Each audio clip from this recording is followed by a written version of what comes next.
Lawmakers have passed a budget to close a nearly $1 billion deficit. Now it awaits the governor's signature. Some people say they're worried what this will mean for them.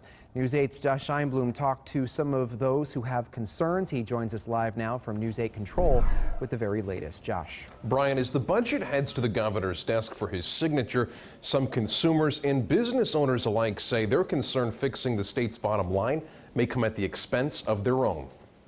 I think they need to take lessons from other states on how they manage their budgets. Under a tent at the Farmington Polo Grounds, hundreds of local businesses are pitching their products to consumers. A perfect way on a weekend for a small growing company to make their mark.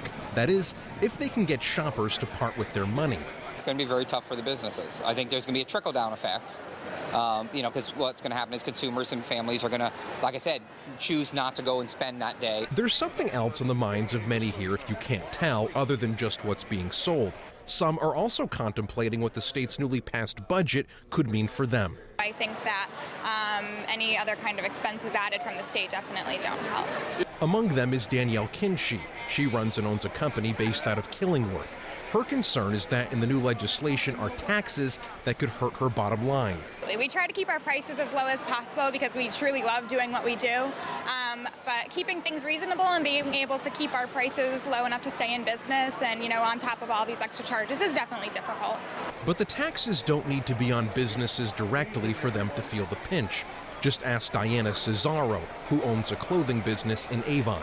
A lot of the smaller stores that I would thrive in are cutting back because they're trying to stay afloat.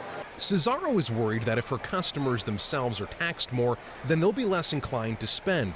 If that will happen is still yet to be seen. However, it's important to note an admissions tax was passed on Friday.